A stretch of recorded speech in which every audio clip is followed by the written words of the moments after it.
Good morning students, welcome to MDN Education today and going to teach you Hindi. ये students तो हिंदी में हमारा third lesson है मैंने पक्षी उड़ा दिए। तो ये क्या है, एक संस्मरण है। तो इसमें हम क्या पढ़ते हैं कि जो रविंद्रनाथ टैगोर जी हैं वो अपने बचपन की बातें बताते हैं कि कैसे उन्हें पक्षियों से प्रेम था और कैसे उनको आज़ाद कर दिया था। तो पाठ के बारे में, बच्चों को पशु पक्षियों से बहुत लगाव होता है, वे उन्हें अपना मित्र मानने लग जाते हैं।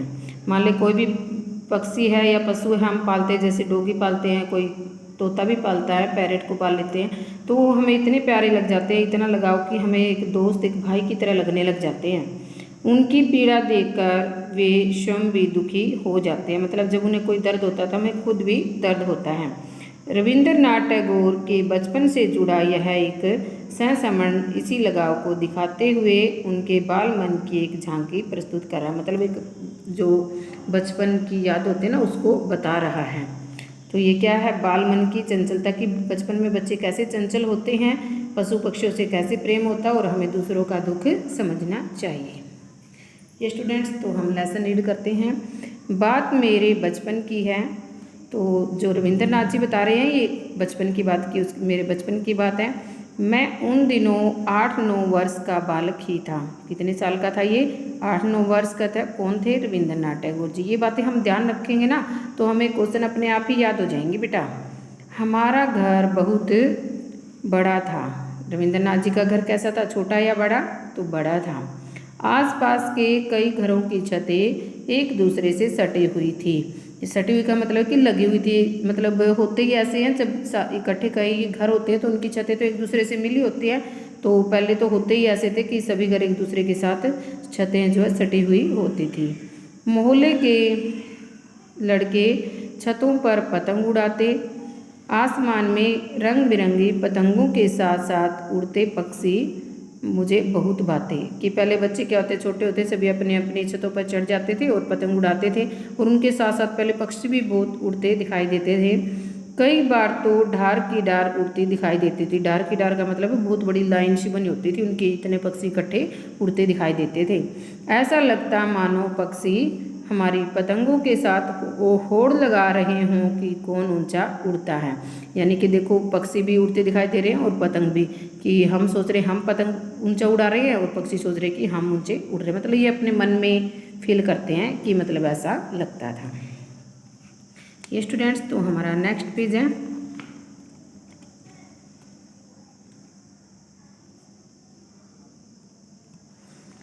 उन दिनों लोगों को अपने घरों में पक्षी पालने का बहुत शौक था। पहले लोग क्या थे, ज़्यादा पशु पक्षियों को पालते थे, घरों में कुत्ता बिल्ली होते थे, पैरेट वगैरह, मतलब बहुत ज़्यादा पालते थे लोग पशु पक्षियों को। हर घर के बरामदे में 1-2 पिंजरे तो लटके ही रहते, मतलब पिंजरे हर घर में ही होता था, मतलब कुछ न कुछ पक्षी वो रखते थे। रंग बिरंगे पक्षी बंद पिंजरों में चीखते चिल्लाते पंख फड़फड़ाते रहते।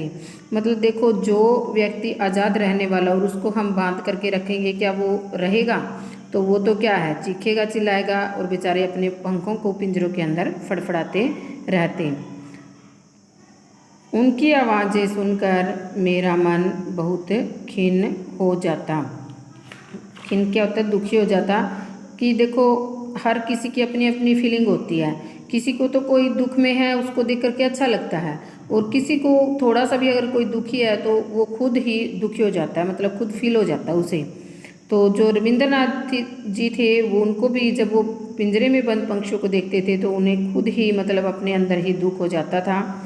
मुझे तो नीले आकाश में उड़ते हुए पक्षी ही अच्छे लगते हैं। वो अपने मन की बात कह रहे हैं कि मुझे तो अपने मतलब आकाश में जब उड़ते हैं ना पक्षी फिर ही अच्छे लगते हैं, पिंजरों में बंद मुझे अच्छे नहीं लगते हैं। मेरी मंजली भाभी को भी अपने पड़ोस की सहेलियों की देखा देखी पक्षी पालने का शौक हुआ।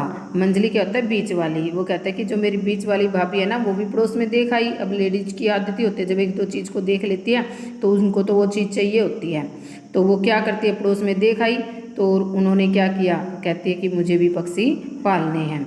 वे कई दिनों से कुछ पक्षी लाने की बात कह रही थी। मैंने भी सुना तथा मैंने भाभी से विनती की कि वे पक्षियों को न लाएं। अब देखो, जिस बात की समझ होती है बच्चे को तो वो बात तो बच्चा बोलेगा ही। तो उसको क्या था कि अगर पिंजरे में बंद हो गए तो मुझे दुख होगा, तो वो अपनी भाभी को समझाता है, विनती करता, प्रार्थना करता उससे कि भाभी आप पक्षियों को मत लेके आओ। पिंजरे में कैद पक्षी अच्छे नहीं लगते। तो वो क्या कहता है कि जो अगर हम पक्षियों को पिंजरे में कैद करते वो अच्छे नहीं लगते, वो तो आसमान में उड़ते हुए अच्छे लगते हैं। मेरी बात भला कौन सुनता। तो कई बार क्या होता है, बच्चों की बात बड़े नहीं सुनते, सोचते हैं कि इनको तो पता नहीं, और कई बार बच्चे ही सही बता रहे होते, तो हमें बच्चों की बात भी सुन लेनी चाहिए। मेरी बात भला कौन सुनता, मैं ठहरा घर का सबसे छोटा बालक। तो रविंद्रनाथ जी कहते हैं कि मैं तो सबसे छोटा था, मेरी बात कौन सुनता।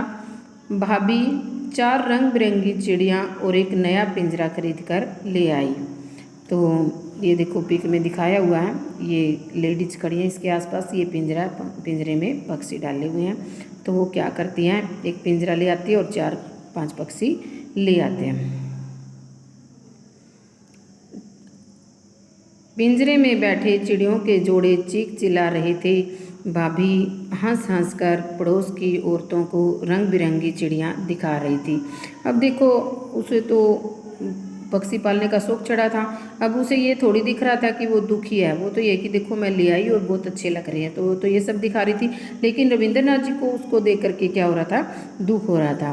वे भी हंस हंस कर उनकी छोटी चिड़ियों की प्रशंसा कर रही थी, मतलब बड़ाई कर रही थी कि हाँ ये तो बहुत सुंदर है, ये तो बहुत अच्छी लग रही है, आपका घर मतलब पक्षियों के आने से बहुत अच्छा हो गया ये। तो ये सभी बातें वो कह रही थी। वाह कितनी सुंदर चिड़िया हैं। तो वो क्या कह रही थी आपस में, हाँ ये तो बहुत सुंदर चिड़िया हैं। ये स्टूडेंट्स, तो यहाँ तक हमने इस वीडियो में रीड किया है, तो नेक्स्ट हम अगली वीडियो में करेंगे। Thank you all, have a nice day.